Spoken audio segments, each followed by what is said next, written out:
हाय बच्चों, बहुत बहुत स्वागत है आप लोग क्लास 10 की मैथमेटिक्स क्लास में। आज हम लोग बहुत ही महत्वपूर्ण प्रश्न को हल करेंगे जो यूपी बोर्ड 2026 में आएगा। देखिए, प्रश्न इस प्रकार है कि दो संख्याओं का अंतर 26 है और एक संख्या दूसरी संख्या का तिगुनी है, तो संख्या ज्ञात कीजिए। हल कैसे करेंगे इसका हल? माना पहली संख्या x मानेंगे, दूसरी संख्या y मानेंगे। अब प्रश्न अनुसार यह कह रहा है कि एक संख्या दूसरी संख्या का अंतर 26 है, x माइनस 26। दूसरी शर्त कह रहा है कि एक संख्या दूसरी संख्या के तिगुनी है, तो मान लीजिए x बराबर 3y होगा। समीकरण 2 मान गया।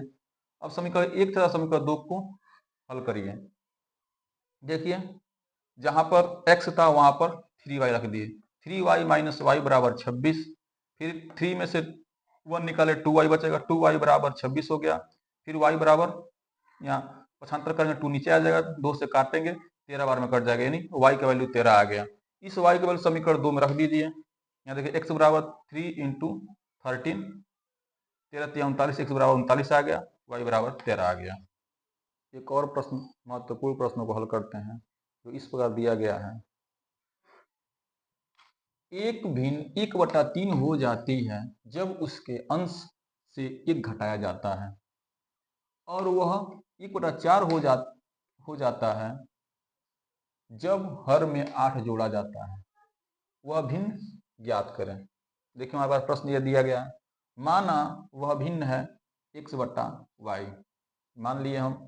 अब प्रश्नानुसार यह कह रहा है कि हम जब अंश से 1 घटाते हैं तो 1/3 को मिलता है। देखिए, x माइनस 1/y बराबर 1/3। इसको हम 3 गुणा करेंगे, इसका इसमें गुणा करेंगे 3x माइनस 3, इसका इसमें गुणा करें तो y आ जाएगा।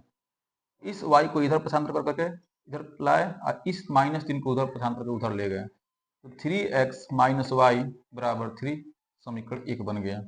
फिर द्वितीय शर्तानुसार यह बोल रहा है कि यदि उसके हर में 8 जोड़ दिया जाए तो भिन्न बन जाती है 1/4। देखिए, x/y प्लस 8 बराबर 1/4 हो जाएगा।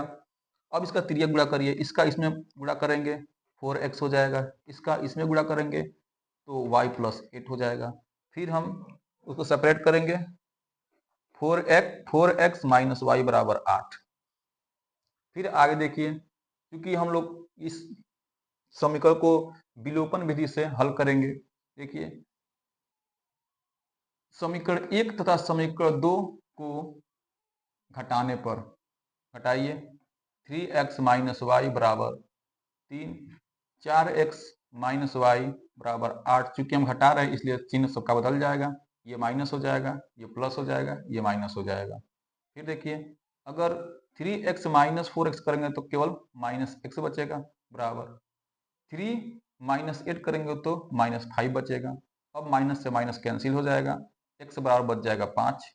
अब समीकरण 1 से, अब इस x की वैल्यू समीकरण 1 में रख दीजिए, तो वहां बनेगा 3 into 5 minus y equals to 3। फिर 5 में 3 का मल्टीप्लाई करेंगे तो 15 आएगा, minus y equals to 3, minus y equals to 3 minus 15, यह माइनस से माइनस कैंसिल हो जाएगा, y बराबर 12 आ जाएगा। हमारा भिन्न बनकर आएगा 5/12।